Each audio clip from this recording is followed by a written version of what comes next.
안녕하세요. 사연을 소개합니다. 사소한 라디오에 사랑을 전하는 언니, 사랑니입니다. 오늘은 딸의 이혼 결심을 지켜보는 한 어머니의 사연을 가져왔습니다. 자식이 힘들어하는 모습을 보는 부모의 마음이 얼마나 아플지 그 마음이 고스란히 느껴지는 사연이에요. 그럼 오늘의 사연 함께 나눠보겠습니다. 안녕하세요. 오늘은 제 딸 이야기를 하려고 용기 내서 사연을 보냅니다. 사실 이 글을 쓰면서도 가슴이 먹먹하네요. 제 딸이 최근 이혼을 결심했거든요. 결혼한 지 3년 반 정도 됐는데 아이는 없습니다. 저는 딸의 결정을 지지하지만 한편으로는 그동안 딸이 혼자 얼마나 힘들었을까 하는 생각에 가슴이 아픕니다. 엄마로서 미처 알아채지 못했던 시간들이 너무 미안하고 이제라도 딸 곁에서 힘이 되어주고 싶어서 이렇게 사연을 보냅니다. 딸이 결혼할 때만 해도 사위가 괜찮은 사람이라고 생각했습니다. 말수는 적었지만 성실해 보였고 딸을 아껴주는 것 같았거든요. 맞벌이 부부였고 딸은 결혼 후에도 자기 일을 계속했습니다. 저는 딸이 행복하게 잘 살 거라고 믿었어요. 처음 몇 달은 정말 그런 것 같았습니다. 딸도 웃으면서 엄마, 걱정 마. 잘 지내고 있어. 라고 했고, 저도 안심했었죠. 그런데 결혼 1년쯤 지났을 때부터 딸의 표정이 조금씩 달라지기 시작했습니다. 집에 올 때마다 피곤해 보였고, 예전보다 말수가 줄었어요. 처음엔 일이 바빠서 그런가 보다 했는데, 시간이 갈수록 딸의 얼굴에서 생기가 사라지는 게 느껴졌습니다. 가끔 눈가가 퉁퉁 부어 있을 때도 있었어요. 괜찮아? 라고 물으면 응, 그냥 좀 피곤해서 라고 대답했지만 엄마 눈에는 다 보이더라고요. 뭔가 힘든 일이 있는 것 같았지만 딸이 먼저 말하지 않는데 제가 캐묻는 것도 조심스러웠습니다. 혹시 부부 싸움이라도 했나? 괜히 물어서 더 신경 쓰이게 하면 어쩌나 하는 마음도 있었고요. 그러다 작년 추석 때였습니다. 딸이 명절을 시댁에서 보내고 온 다음 날 집에 들렀는데 완전히 기진맥진한 모습이었어요. 그때 딸이 처음으로 조금씩 이야기를 꺼냈습니다. 시댁에서의 명절이 얼마나 힘들었는지, 시어머니가 얼마나 세세한 것까지 간섭하시는지 말이에요. 아침 일찍 일어나서 음식 준비하는 것은 기본이고, 음식 하나하나에 대해 우리 집은 원래 이렇게 해, 이건 이렇게 하는 게 아니야 라는 말씀을 계속 하신다고 했습니다. 딸은 최대한 맞춰드리려고 노력했대요. 시댁 방식대로 하려고 했고, 모르는 건 여쭤보면서 배우려고도 했고요.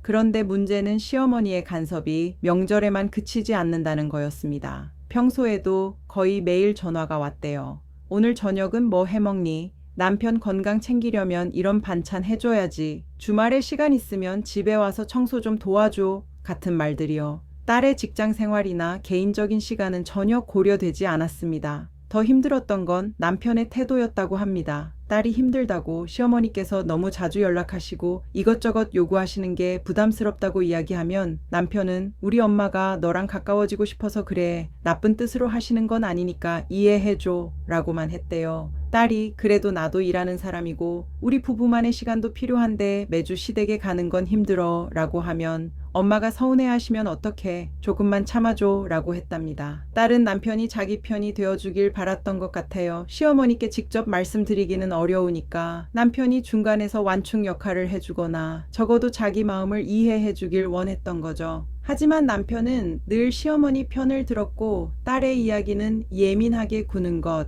며느리로서 당연히 해야 할 일로 치부했습니다. 시댁 식구들과의 모임도 남편이 일방적으로 정해서 딸에게 통보하는 시기였대요. 딸의 일정은 전혀 물어보지 않고요. 시간이 지나면서 딸과 남편 사이의 대화는 점점 줄어들었다고 합니다.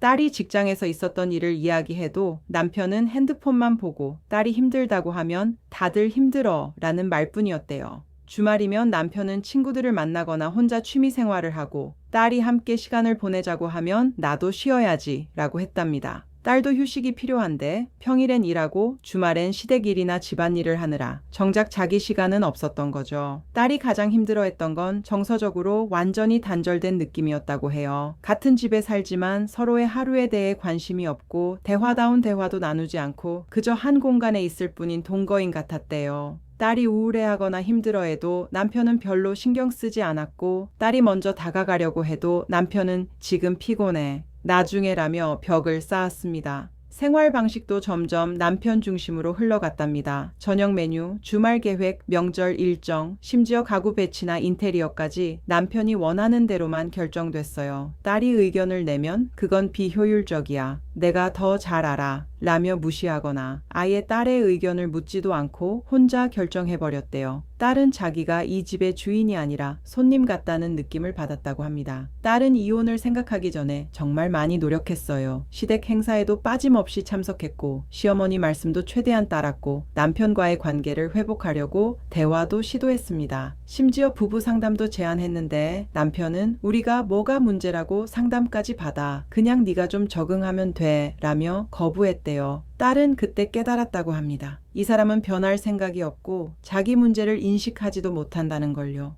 몇 달 전 딸이 저한테 처음으로 이혼 이야기를 꺼냈을 때 저는 솔직히 놀랐습니다. 물론 딸이 힘들어한다는 건 알고 있었지만 이혼까지 생각하고 있을 줄은 몰랐거든요. 그런데 딸의 얼굴을 보는 순간 이게 오랫동안 고민해온 결정이라는 걸 알 수 있었어요. 딸은 울면서 말했습니다. 엄마, 나 정말 열심히 살려고 했어. 참을 만큼 참았어. 근데 이제는 더 이상 못 견디겠어. 이렇게 사는 게 행복하지 않아. 그 말을 들으니 가슴이 너무 아팠어요. 우리 딸이 그동안 혼자 얼마나 많이 울었을까, 얼마나 외로웠을까 생각하니 눈물이 났습니다. 제가 진작 알아챘어야 하는데, 딸이 힘들 때 옆에서 더 챙겨줬어야 하는데 하는 후회도 밀려왔고요. 동시에 딸이 용기 내서 이 이야기를 꺼내준 게 대견하기도 했습니다. 얼마나 힘들었으면 이 결정을 했을까요? 저는 딸에게 엄마는 내 결정을 존중해. 네가 행복한 게 제일 중요해 라고 말했습니다. 딸이 울면서 엄마 미안해 이렇게 돼서 라고 하더라고요. 그 말이 너무 가슴 아팠어요. 딸이 저한테 미안해할 이유가 전혀 없는데 말이에요. 제가 바라는 건 딸의 행복이지 결혼 생활을 억지로 유지하는 게 아니니까요. 지금 딸은 이혼 절차를 준비하고 있습니다. 다행히 재산 문제나 자녀 문제가 없어서 협의 이혼으로 진행될 것 같아요. 딸은 요즘 오히려 예전보다 얼굴이 밝아 보입니다. 힘든 과정이지만 결정을 내린 뒤 마음의 짐을 조금 내려놓은 것 같아요. 저는 이제 딸을 응원하고 지지해주고 싶습니다. 이혼 후 새로운 삶을 시작하는 딸에게 엄마로서 힘이 되어주고 싶고요. 다만 제가 어떻게 해주는 게 딸에게 가장 도움이 될지 잘 모르겠어서 이렇게 사연을 보냅니다. 딸을 너무 챙기면 부담스러워 할까봐 걱정되기도 하고 그렇다고 내버려 두기엔 혹시 힘들어하진 않을까 싶기도 하고요.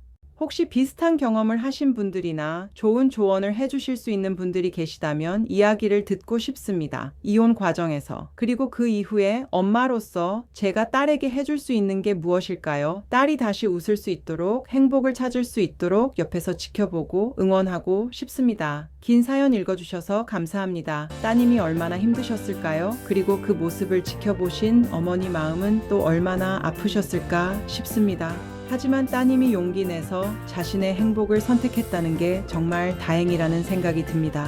어머니께서 지금 하고 계신 것처럼 따님의 결정을 존중하고 지지해 주시는 게 가장 큰 힘이 될 거예요. 이혼은 실패가 아니라 더 나은 삶을 향한 용기 있는 선택입니다.